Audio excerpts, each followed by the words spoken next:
ਇੱਕ ਗੱਲ ਖਿਆਲ ਵਿੱਚ ਜ਼ਰੂਰ ਰੱਖਿਓ ਸਾਰੇ ਹੀ, ਪਹਿਲਾਂ ਵੀ ਕਹੀ ਗਈ ਹੈ ਵੀ ਇਹ ਜੋ ਅੰਦਰ ਦਾ ਮਾਰਗ ਹੈ ਨਾ, ਇਹ ਸਾਰਿਆਂ ਦਾ ਅਲੱਗਾ ਹੁੰਦਾ ਹੈ।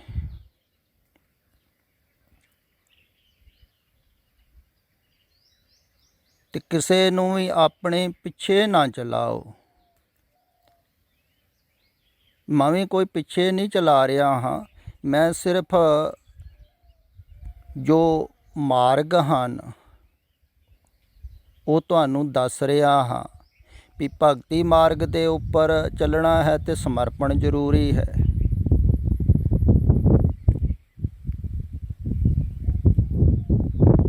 ਤੇ ਜੇ ਗਿਆਨ ਯੋਗ ਦੇ ਮਾਰਗ 'ਤੇ ਚੱਲਣਾ ਹੈ ਤੇ ਉੱਥੇ ਫਿਰ ਹੱਠ ਜ਼ਰੂਰੀ ਹੈ, ਸ਼ਰਮ ਜ਼ਰੂਰੀ ਹੈ, ਤਪੱਸਿਆ ਜ਼ਰੂਰੀ ਹੈ।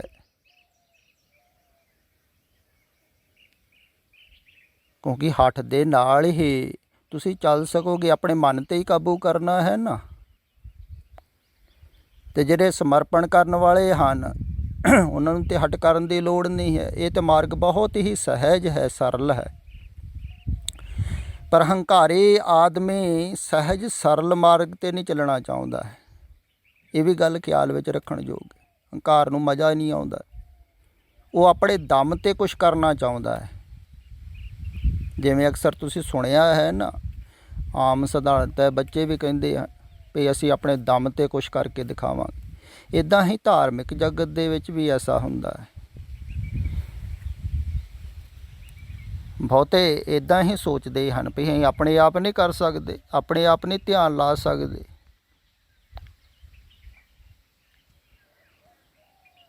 ਅਤੇ ਜਿਹੜਾ ਐਸਾ ਸੋਚਦੇ ਹਨ ਵੀ ਅਸੀਂ ਆਪਣੇ ਆਪ ਧਿਆਨ ਲਾਉਣਾ ਹੈ, ਆਪਣੇ ਆਪ ਸਾਧਨਾ ਕਰਨੀ, ਤਾਂ ਉਹ ਸਾਧਨਾ ਹੱਠ ਦੁਆਰਾ ਹੀ ਹੋਵੇਗੀ। ਕਿਉਂਕਿ ਮਨ ਮੰਨੇਗਾ ਥੋੜ੍ਹੀ। ਅਤੇ ਜਿਨ੍ਹਾਂ ਨੇ ਹੱਠ ਕੀਤਾ ਸੀ, ਤੁਸੀਂ ਸੋਚੋ ਕਿੰਨੇ ਕਿੰਨੇ ਸਾਲ ਭੋਰਿਆਂ 'ਚ ਬੈਠੇ, ਫਿਰ ਘਰ ਬਾਹਰ ਛੱਡ ਕੇ ਕਈ ਜੰਗਲਾਂ 'ਚ ਭਟਕੇ। ਹੁਣ ਜਿਹੜੀ ਵਿਪਸਨਾ ਦੀ ਇਹ ਗੱਲ ਕਰ ਰਹੇ ਹਨ ਨਾ, ਇਹ ਸ਼ੁਰੂ ਹੋਈ ਸੀ ਗੌਤਮ ਬੁੱਧ ਤੋਂ। ਅਤੇ ਉਹਨਾਂ ਨੇ ਕਿਵੇਂ ਕੀਤੀ ਸੀ? ਰਾਜ ਮਹਿਲ ਛੱਡ ਕੇ, ਪਰਿਵਾਰ ਛੱਡ ਕੇ, ਘਰ-ਬਾਰ ਛੱਡ ਕੇ ਜੰਗਲਾਂ ਦੇ ਵਿੱਚ ਬੈਠ ਕੇ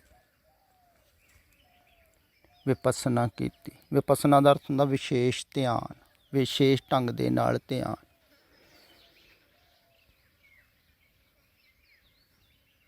ਅਤੇ ਬਹੁਤ ਸਮਾਂ ਫਿਰ ਰੈਗੂਲਰ ਕੀਤੀ। ਬਹੁਤ ਕਠਿਨ, ਕਹਿੰਦੇ ਸਰੀਰ ਵੀ ਸੁੱਕ ਗਿਆ ਸੀ ਉਹਨਾਂ ਦਾ, ਪਿੰਜਰ ਹੋ ਗਿਆ ਸੀ।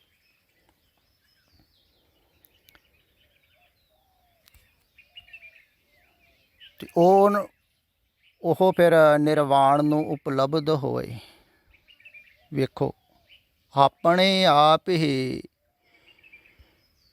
ਆਪਣੀ ਹੀ ਯੋਗਾ ਅਗਨੀ ਦੁਆਰਾ ਆਪਣੇ ਆਪ ਨੂੰ ਹੀ ਉਹਨਾਂ ਨੇ ਭਸਮ ਕੀਤਾ।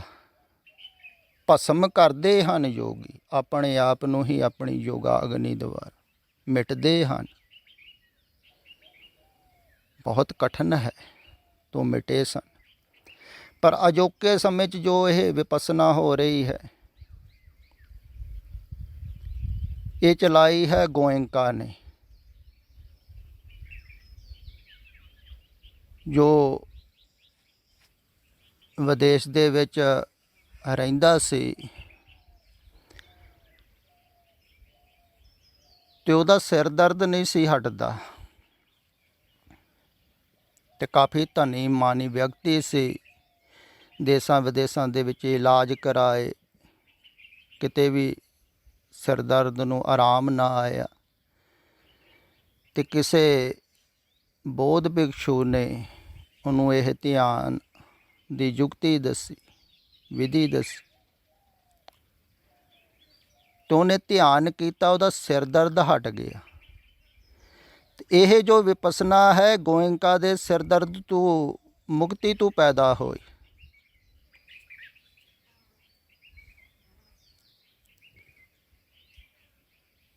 ਤੇ ਫਿਰ ਧਨੀ ਮਾਨੀ ਵਿਅਕਤੀ ਦੇ ਪਿੱਛੇ ਬਹੁਤ ਲੱਗ ਜਾਂਦੇ ਹਨ ਲੋਕ, ਤੇ ਬਹੁਤਿਆਂ ਨੇ ਕੀਤੀ ਤੇ ਬਹੁਤਿਆਂ ਦੀ ਸਿਰ ਦਰਦ ਹਟੀ ਵੀ। ਭਾਵ ਕਿ ਸੰਸਾਰ ਦੇ ਵਿੱਚ ਆਵਾਗਾਉਣ ਵਿਚਾਰ ਚੱਲ ਰਹੇ ਹਨ ਲੋਕਾਂ ਦੇ ਦਿਮਾਗ ਦੇ ਵਿੱਚ। ਬੇਚੈਨੀ ਵੱਧ ਜਾਂਦੀ ਹੈ, ਟੈਨਸ਼ਨ ਵੱਧ ਜਾਂਦੀ ਹੈ, ਸਿਰ ਦਰਦ ਹੋਣੀ ਸ਼ੁਰੂ ਹੋ ਜਾਂਦੀ, ਤੇ ਥੋੜ੍ਹੀ ਬੇਚੈਨੀ ਘਟਦੀ ਹੈ ਧਿਆਨ ਕਰਕੇ, ਵਿਪਸਨਾ ਕਰਕੇ। ਥੋੜ੍ਹੇ ਜਿਹੇ ਵਿਚਾਰ ਘਟਦੇ ਹਨ, ਥੋੜ੍ਹੀ ਜਿਹੀ ਸ਼ਾਂਤੀ ਮਿਲਦੀ। ਤੇ ਦੇਖੋ ਤੁਸੀਂ, ਇਹ ਵਿਪਸਨਾ ਨੂੰ ਸ਼ੁਰੂ ਹੋਈ ਨੂੰ ਬਹੁਤਾ ਚਿਰ ਨਹੀਂ ਹੋਇਆ ਹੈ। ਤੇ ਥੋੜ੍ਹੇ ਦਿਨ ਪਹਿਲਾਂ ਹੀ ਇੱਕ ਇੱਥੇ ਹੁਸ਼ਿਆਰਪੁਰ ਕੋਲ ਇਹਨਾਂ ਦਾ ਵਿਪਸਨਾ ਕੇਂਦਰ ਹੈ, ਉੱਥੋਂ ਦਾ ਸੰਚਾਲਕ ਮੈਨੂੰ ਮਿਲਣ ਵਾਸਤੇ ਆਇਆ ਸੀ। ਕਹਿੰਦਾ ਹੈ ਸੀ ਵੀ ਤਕਰੀਬਨ 250 ਕੇਂਦਰ ਬਣ ਚੁੱਕੇ ਹਨ ਦੇਸ਼ ਵਿਦੇਸ਼ਾਂ ਦੇ ਵਿੱਚ ਇਹਨਾਂ ਦੇ ਵਿਪਸਨਾ ਦੇ। ਕਿੰਨੇ ਲੋਕ ਕਰ ਰਹੇ ਹਨ।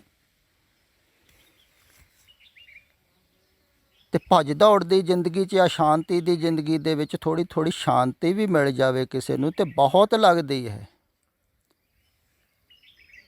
ਚੁੱਲ੍ਹੀ ਭਰ ਪਾਣੀ ਮਿਲ ਜਾਵੇ ਪਿਆਸੇ ਨੂੰ ਤੇ ਅਗਲੇ ਨੂੰ ਬਹੁਤ ਲੱਗਦਾ ਹੈ। ਇਵੇਂ ਹੀ ਅਜੋਕੇ ਸਮੇਂ 'ਚ ਇਹ ਯੋਗ ਸਾਧਨਾ ਵੱਲੋਂ ਬਹੁਤ ਲੋਕ ਜਾਂਦੇ ਹਨ, ਬਹੁਤ ਸ਼ਿਵਰ ਲੱਗਦੇ ਹਨ, ਹੋਰ ਵੀ ਬਹੁਤ ਧਾਰਮਿਕ ਲੋਕ ਕਰਦੇ ਹਨ ਧਿਆਨ ਯੋਗ। ਕੋਈ ਕਿਸੇ ਢੰਗ ਨਾਲ ਕਰਦਾ ਹੈ, ਕੋਈ ਕਿਸੇ ਢੰਗ ਨਾਲ ਕਰਦਾ ਹੈ, ਤੇ ਸ਼ਾਂਤੀ ਵੀ ਮਿਲ ਜਾਂਦੀ ਹੈ, ਥੋੜ੍ਹਾ ਜਿਹਾ ਸਕੂਨ ਵੀ ਮਿਲ ਜਾਂਦਾ ਹੈ, ਸਿਰ ਦਰਦ ਹਟਦੀ ਹੈ, ਤੇ ਬਹੁਤਿਆਂ ਦੀ ਹਟ ਰਹੀ ਹੈ, ਤੇ ਮਾੜਾ ਨਹੀਂ ਹੈ। ਪਰ ਖਿਆਲ ਵਿੱਚ ਇਹ ਰੱਖਣ ਯੋਗ ਹੈ ਵੀ ਜਿਹੜਾ ਮਨ ਸਮਰਪਣ ਨਹੀਂ ਕਰ ਸਕਦਾ ਹੈ, ਕਿਉਂ ਨਹੀਂ ਕਰ ਸਕਦਾ ਹੈ ਸਮਰਪਣ? ਕਿਉਂਕਿ ਮੈਂ ਇਹਨੂੰ ਗਵਾਉਣਾ ਨਹੀਂ ਚਾਹੁੰਦਾ ਹੈ, ਤਾਂ ਹੀ ਨਹੀਂ ਨਾ ਸਮਰਪਣ ਕਰਨਾ ਚਾਹੁੰਦਾ। ਤੇ ਯੋਗ ਦੇ ਮਾਰਗ 'ਤੇ ਮੈਂ ਕਿਵੇਂ ਮਿਟੂਗੀ?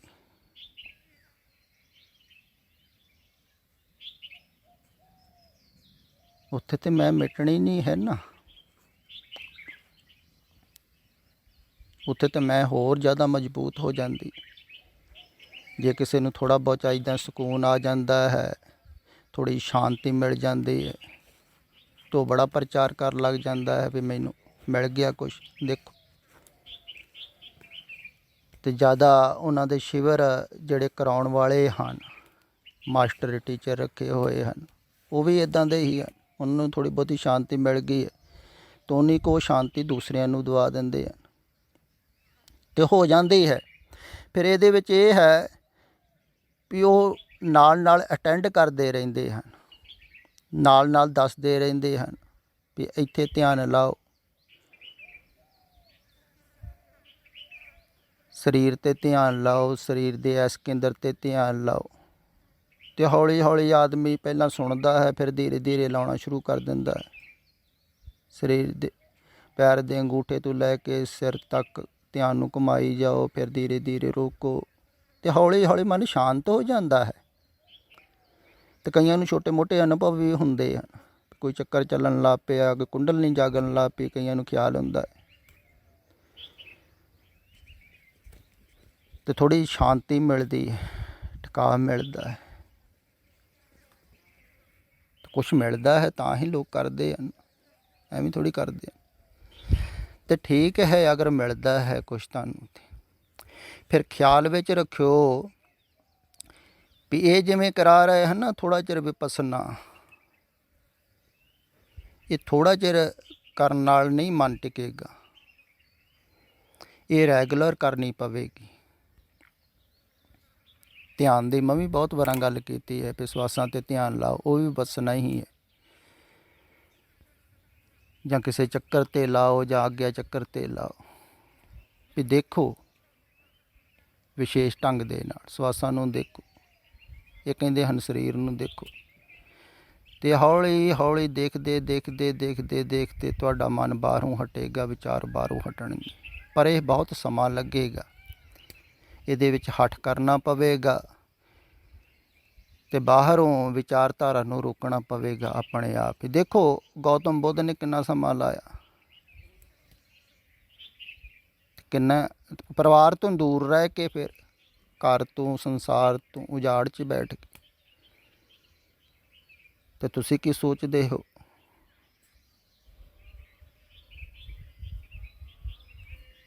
ਅਤੇ ਕਾਫੀ ਸਮਾਂ ਲੱਗੇਗਾ।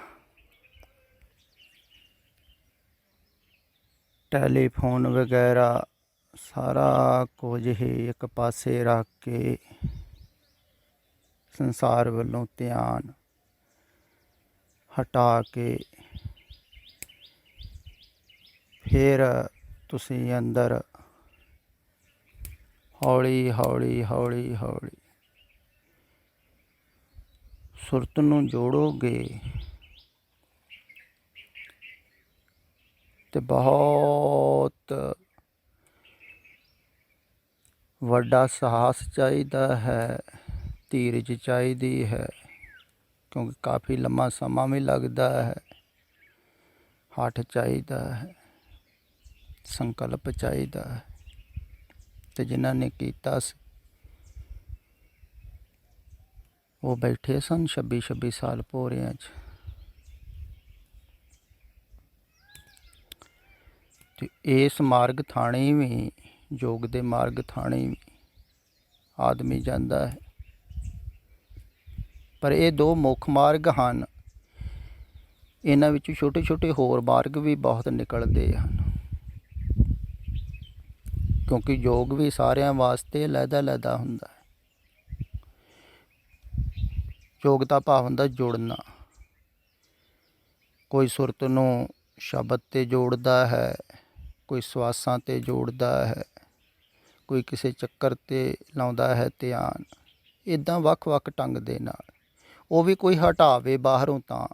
ਇਸੇ ਕਰਕੇ ਮੈਂ ਕਹਿੰਦਾ ਹਾਂ ਅਜੋਕੇ ਸਮੇਂ 'ਚ ਸੰਸਾਰ ਵੱਲੋਂ ਧਿਆਨ ਨਹੀਂ ਹਟਾ ਰਿਹਾ ਹੈ ਕੋਈ, ਕਿਉਂਕਿ ਸੰਸਾਰ ਨੂੰ ਜਿੰਨਾ ਚਿਰ ਤੁਸੀਂ ਮਿਥਿਆ ਸੱਤ ਕੂੜ ਨਾ ਜਾਣੋਗੇ, ਵਿਅਰਥ ਨਾ ਜਾਣੋਗੇ, ਛੱਡੋਗੇ, ਧਿਆਨ ਹਟੇਗਾ ਨਹੀਂ ਅਤੇ ਤੁਹਾਡੀ ਸੁਰਤ ਜੁੜੇਗੀ ਨਹੀਂ ਪੂਰੀ ਦੀ ਪੂਰੀ। ਥੋੜ੍ਹਾ ਥੋੜ੍ਹਾ ਚਿਰ ਜੁੜ ਜਾਂਦੀ, ਇਸ ਕਰਕੇ ਥੋੜ੍ਹਾ ਥੋੜ੍ਹਾ ਚਿਰ ਰਸ ਆਉਂਦਾ ਹੈ। ਅਤੇ ਜਿਹੜਾ ਭਗਤੀ ਭਾਵਨਾ ਵਾਲਾ ਹੈ ਉਹਨੂੰ ਵੀ ਰਸ ਆਉਂਦਾ ਹੈ ਥੋੜ੍ਹਾ ਚਿਰ। ਇਸ ਕਰਕੇ ਇਹ ਮਾਈ ਕਹਿ ਰਹੀ ਸੀ ਵੀ ਦਿਲ ਕਰਦਾ ਹੈ ਵੀ ਇਹ ਘੜੀ ਜੋ ਛਣ ਹੈ ਇਹ ਅੱਗੇ ਨਾ ਬੀਤੇ, ਅੱਗੇ ਨਾ ਲੰਘੇ। ਅਤੇ ਮੈਂ ਉਹਨੂੰ ਕਹਿ ਰਿਹਾ ਸੀ ਵੀ ਇਹ ਜਿਹੜੇ ਛਣ ਹਨ ਬਾਹਰਲੇ ਸੰਸਾਰ ਦੇ, ਇਹ ਤਾਂ ਲੰਘਣਗੇ ਅੱਗੇ,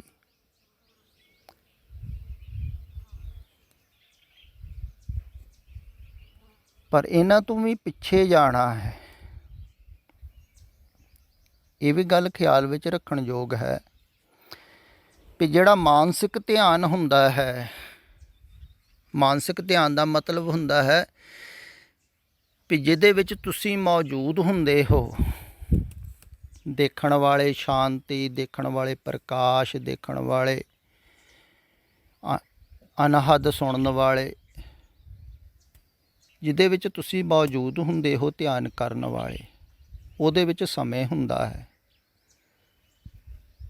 ਕਿਉਂਕਿ ਤੁਸੀਂ ਮੌਜੂਦ ਹੋ ਅਤੇ ਤੁਹਾਡੀ ਮੌਜੂਦਗੀ ਕਰਕੇ ਤੁਹਾਨੂੰ ਸਮੇਂ ਦਾ ਵੀ ਪਤਾ ਲੱਗਦਾ ਹੈ, ਸਮੇਂ ਬੀਤ ਰਿਹਾ ਹੈ।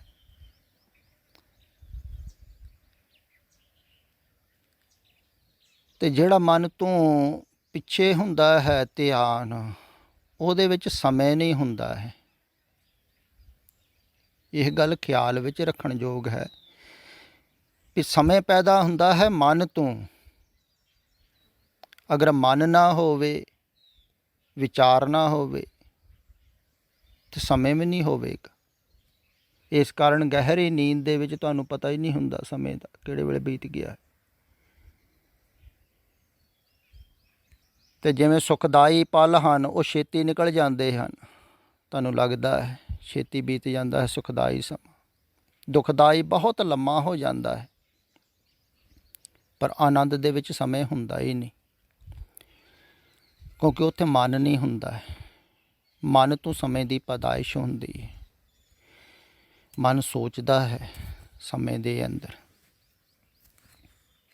ਜਿਵੇਂ ਕਿਹਾ ਹੈ ਨਾ ਵੀ ਸਪੇਸ ਨਾ ਹੋਵੇ ਤੇ ਟਾਈਮ ਨਹੀਂ ਹੋ ਸਕਦਾ ਹੈ। ਅਧਿਆਤਮਵਾਦੀ ਕਹਿੰਦੇ ਹਨ ਮਨ ਨਾ ਹੋਵੇ ਤੇ ਫਿਰ ਵੀ ਟਾਈਮ ਨਹੀਂ ਹੁੰਦਾ ਹੈ। ਬਾਹਰਲਾ ਟਾਈਮ ਤੇ ਚੱਲਦਾ ਰਹੇਗਾ, ਇਹ ਤਾਂ ਸੰਸਾਰ ਦਾ ਚੱਕਰ ਘੁੰਮਦਾ ਰਹੇਗਾ, ਸਰੀਰ ਬੁੱਢਾ ਹੁੰਦਾ ਰਹੇਗਾ, ਇਹ ਤਾਂ ਸਭ ਕੁਛ ਬਾਹਰ ਦਾ ਤੇ ਚੱਲਦਾ ਰਹੇਗਾ, ਬਾਹਰ ਦੀ ਘੜੀ ਵੀ ਚੱਲਦੀ ਰਹੇਗੀ। ਪਰ ਉੱਥੇ ਪਹੁੰਚ ਜਾਂਦਾ ਹੈ ਜਦੋਂ ਕੋਈ, ਜਿੱਥੇ ਟਾਈਮ ਨਹੀਂ ਹੈ, ਭਾਵ ਕਿ ਜਿਹਦੇ ਅੰਦਰ ਸੰਸਾਰ ਚੱਲ ਰਿਹਾ ਹੈ ਉਹਦੇ ਅੰਦਰ ਜਿਹੜਾ ਕੋਈ ਪਹੁੰਚ ਜਾਂਦਾ ਹੈ ਉਹ ਫਿਰ ਟਾਈਮ ਤੋਂ ਬਾਹਰ ਉਹ ਸਮੇਂ ਤੋਂ ਬਾਹਰ ਹੋ ਜਾਂਦਾ ਹੈ, ਉਹ ਕਾਲਾਤੀਤ ਹੋ ਜਾਂਦਾ ਹੈ, ਉਹ ਅਕਾਲ ਪੁਰਖ ਦੇ ਵਿੱਚ ਲੀਨ ਹੁੰਦਾ। ਅਕਾਲ ਪੁਰਖ ਦੇ ਵਿੱਚ ਹੀ ਸੰਸਾਰ ਚੱਲ ਰਿਹਾ ਹੈ, ਸਮੇਂ ਚੱਲ ਰਿਹਾ ਹੈ। ਅਤੇ ਜਿਹੜਾ ਸੰਸਾਰ ਤੋਂ ਸੁਰਤ ਨੂੰ ਹਟਾ ਲੈਂਦਾ ਹੈ, ਸਮੇਂ ਤੋਂ ਵੀ ਹਟਾ ਲੈਂਦਾ ਹੈ, ਉਹਦੀ ਸੁਰਤ ਫਿਰ ਮਨ ਤੋਂ ਵੀ ਪਿੱਛੇ ਚਲੇ ਜਾਂਦੀ ਹੈ, ਫਿਰ ਉਹ ਉਸ ਕਾਲਾਤੀਤ ਦੇ ਵਿੱਚ ਮਿਟ ਜਾਂਦਾ ਹੈ, ਉੱਥੇ ਸਮੇਂ ਨਹੀਂ ਹੈ। ਇਸੇ ਕਾਰਨ ਹੀ ਪਰਮਾਤਮਾ ਨੂੰ ਅਕਾਲ ਪੁਰਖ ਕਿਹਾ ਹੈ, ਪੁਰਖ ਕਿਹਾ ਹੈ, ਪੁਰਖ ਕਿਹਾ ਹੈ।